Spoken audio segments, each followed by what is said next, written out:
Hello and welcome to Vase Projects. Today we will be going over the progress that I've made on the ButterBot during the time that I've been gone. It's been a while. Let's go ahead and do a recap. First, we went through the process, how it's gonna go down, how we're gonna make a ButterBot, a robot that can cut butter and spread it on toast using only $40 and a pile of trash. Next, we spent pretty much half of those $40 because all that trash turned out to be garbage. It's just so surprising. It came out of nowhere. Now, I know what you're thinking. It's been so long. You probably have like so much progress, something cool to show us. You bought new parts. You did something with those parts that's gonna be like awesome, like some real breakthroughs. And well,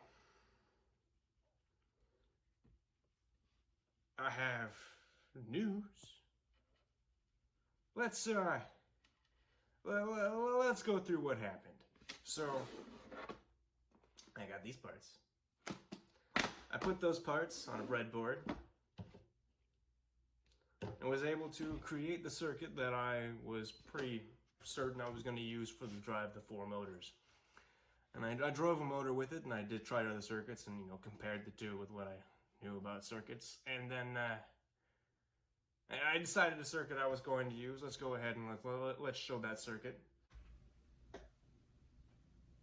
But you know what? We're not doing that. We're not doing that at all. Let's go against God. And okay, maybe not that. But let's go against what makes sense and do something better.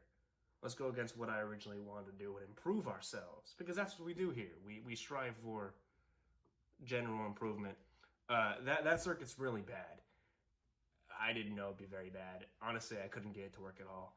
So instead, what we'll be doing is using an H-bridge to drive 4 motors, which will be easier to drive from an Arduino, and link that H-bridge using 4 breadboards.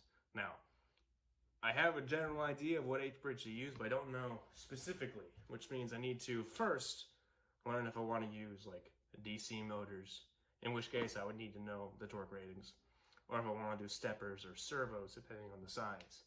Which means that this is very good news. This is good news, because this means I will no longer be doing electrical things. This means we can move on to something better, something that I know how to do.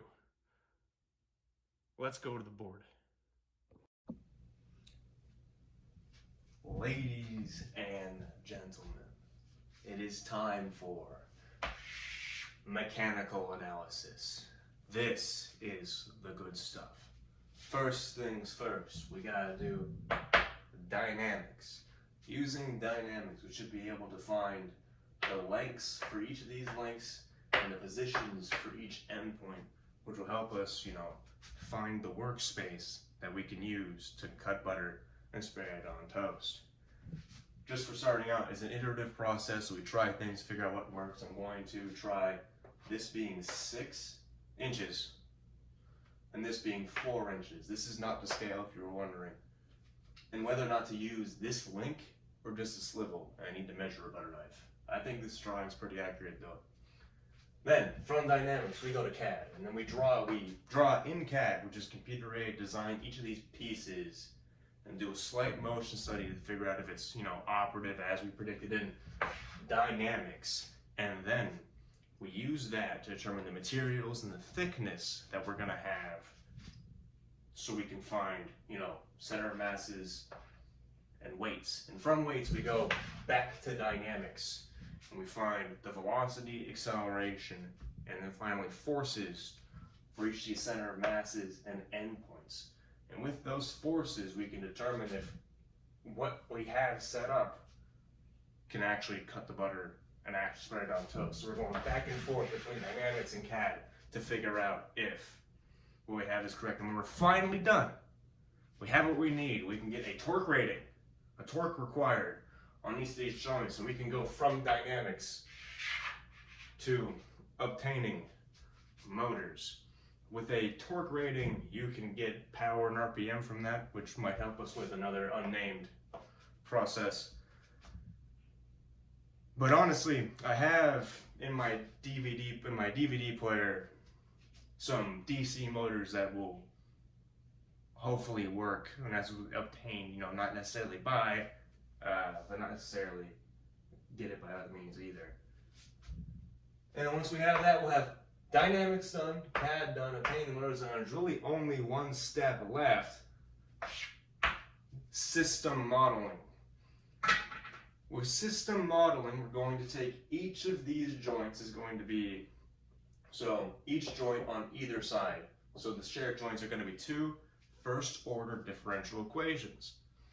We solve each of those equations and put in the correct input. With these, it'll be probably a step input, since it's a single power, single time, to determine if this robot is going to violently shake or not.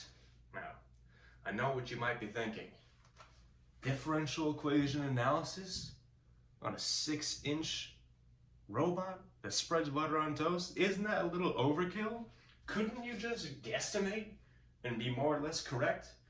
And you're right, I could. But here's the thing. In my previous project, some of you have said, oh, you're not doing enough math. Well, now I'm doing all the math.